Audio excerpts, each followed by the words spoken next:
the next video that will be up is 180-degree auto rotation tips, and this is a good one. I like this one.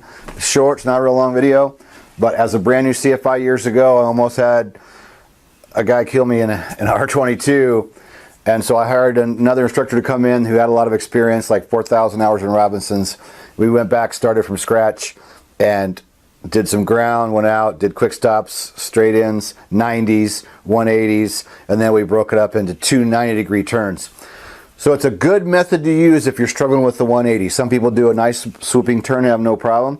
Some people that have trouble with that turn, to break it and make it two 90s makes it work a lot better. So that's what this next video is about. Let me check here real quick, see what we got going on.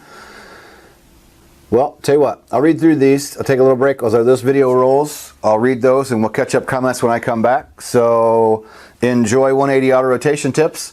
Give me a like on the video, please, if you're enjoying the content. Please share the video if you can. That would be awesome. Subscribe to our channel would be even better, so you can be notified of, new videos when they come out. We'd appreciate that very much. We're approaching 2 million views on our YouTube channel, which I'm pretty happy with. I'm pretty excited about. For my little niche, my little part of the world, to have 2 million views is pretty cool. So I will roll that video now. Keep watching. Put in your comments. I'll read up here on what people are asking, and we will see you in a few minutes. I'm Kenny Keller with Helicopter Online Ground School, and this is a member requested presentation. Got an email this morning from a customer who was requesting help with his 180 autos. And the interesting thing about that, the last two CFI members that just recently passed their check rides, when they first contacted me for help with some of the ground stuff, the first thing that they said was, man, I'm really struggling with 180 auto rotations. So this is a very common question that I get a lot. And so the point is, there's two of our members that are going for their CFI and struggling with 180s.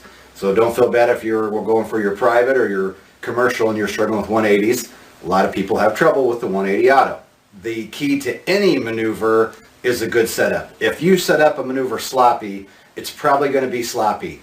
And I think a lot of the problem guys run into is they're coming around on their 180 and you have to turn in tighter and usually make it a faster turn, and people aren't quite ready when they enter, and a lot of the times that's the problem. So to back up the story just a little bit, when I was a brand new instructor, brand new CFI, my first job, only in it a few weeks or a month or so, and I go out with the owner of the company to do some autos, and he about kills us in a 180 auto. And I almost gave up instructing because it scared me so bad, I didn't know if I even wanted to instruct anymore.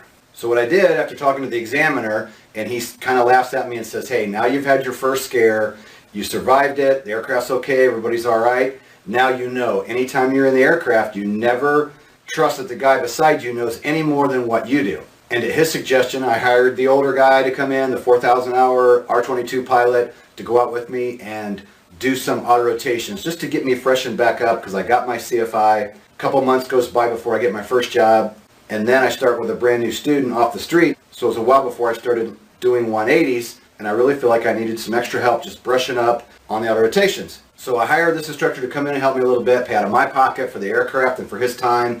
And what do you think the first thing we do? We sit down and we do ground school and talk about auto rotations. And then once we got through the ground, we went out and the first thing we did was quick stops, which is a great idea to always do quick stops before you get into the auto rotations. And then we did straight in autos, and we did some 90-degree auto rotations. Then we got started on the 180 autos. And a tip I want to give you here is, the first thing is a good setup. You got to have a good setup. But what this instructor taught me was, he said, hey, let's break it down and let's try something a little different. Instead of doing a full 180 turn, let's do it in two 90-degree turns. And I really liked the two 90-degree turns because it helped me kind of break everything down.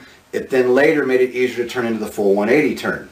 So if you think about it, when you're coming in for your 180 auto, you're always going to be wanting to enter approximately a beam your spot. It could be a little bit early, it could be a little bit late, but you want to enter pretty close to a beam your spot.